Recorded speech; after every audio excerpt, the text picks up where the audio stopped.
I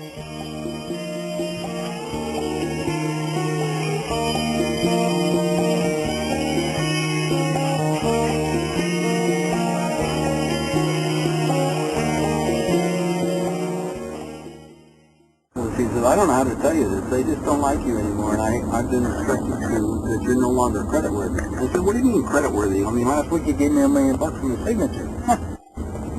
I got to call all your loans because we've been friends long enough. And he says, I can help you some. And I said, what does that mean? He says, it's like what they're doing right now. You got 30 days. All this money that the government's putting out is on 30 days.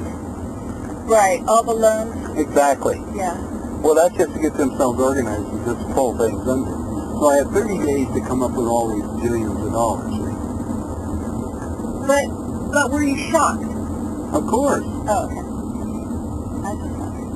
I was totally blown away. But then I also said, well, I know how to play. I said, I know how to play your game, so I tried to call some favors on some of my other banks that I had to help, and they had their hands tied. And I said, well. So what I did then is immediately started unloading everything that I could. And I lost millions.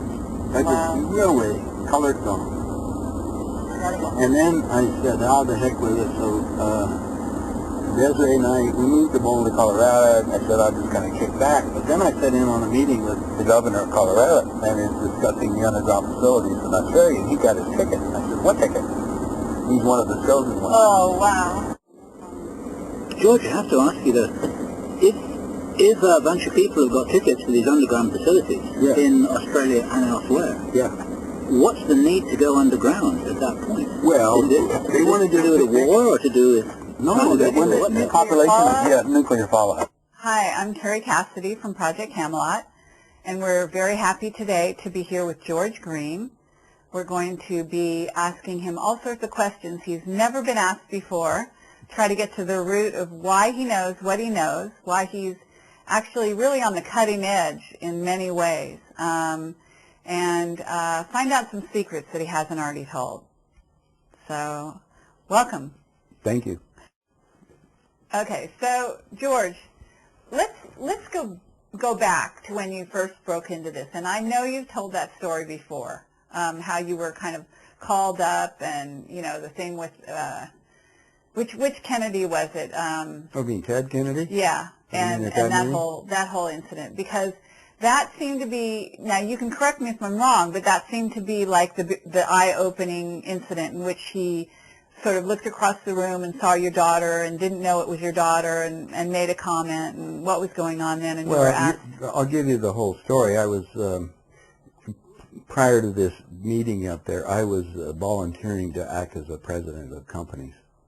And I would go in, and my job was to liquidate them. I'd get rid of the expendable containers, that's the people.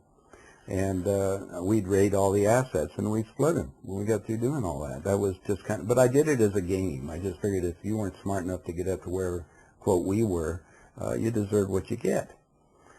Anyway, as I was running around the country, I got introduced to a lot of, you know, the powerful people, if you want to call it that.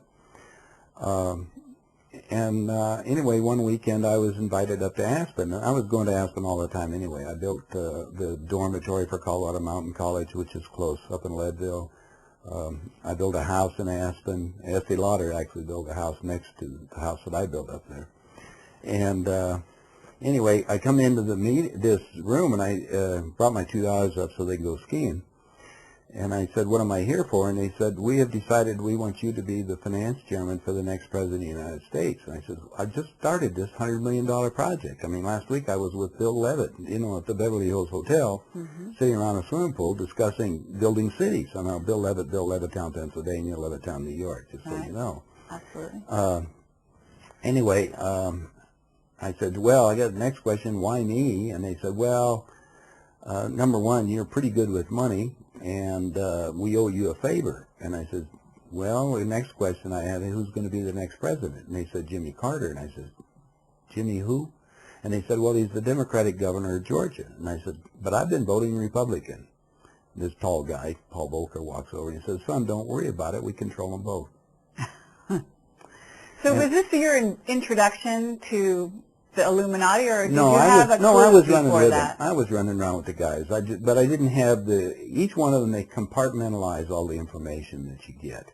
Okay. You know, you can go, when you're with the people that are making the plays, they have certain ego things that they want to satisfy. I mean, Kissinger said the absolute aphrodisiac is power. Mm-hmm. So we put anybody they want to in power, and then just feed them whatever they wanted to. I mean, I joked about it. I could wear my jeans and go down and borrow $1 million and on my signature.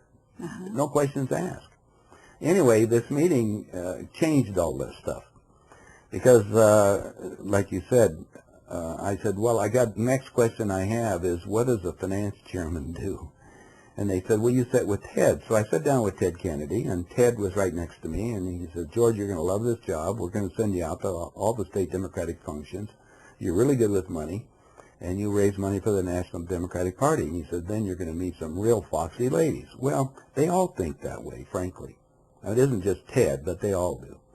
So just coincidentally, my daughter walks in. Now, my daughter is a very attractive young lady.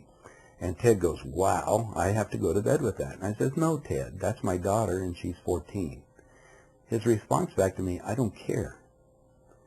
That's when everything kind of stopped to me. I gulped. I said, wait a minute. I gave him the guidelines. I mean, I know how he thought.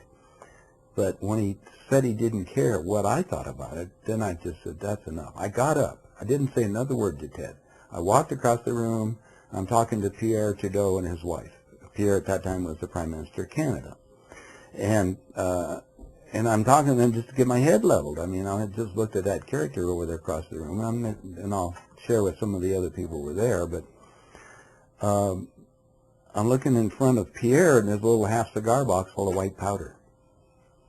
I grabbed the housekeeper and I went in the back room, and I'm looking at the dresser, and on top of this dresser was all these glass tubes. Now, I went to Colorado School of Mines. I majored in geophysics.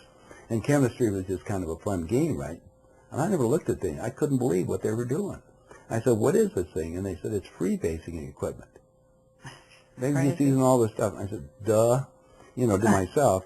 So I walked out. The meeting was on a Friday afternoon. And I said to the people who invited me up there, I said, look, this is a big decision in my life. I mean, I don't want to stop my $100 million project, even though you'll warehouse it. That's what they told me.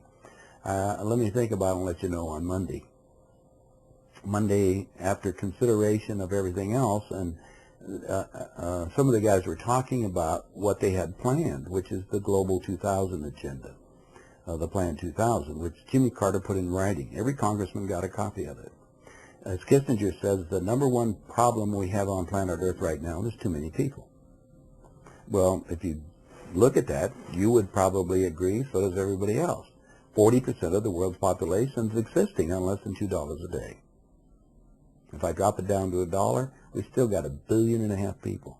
And you have no idea what 1 billion people are until you go to China and walk among them. And there's 1.3 billion over there. But you have to experience that. I mean, I spent a month in China.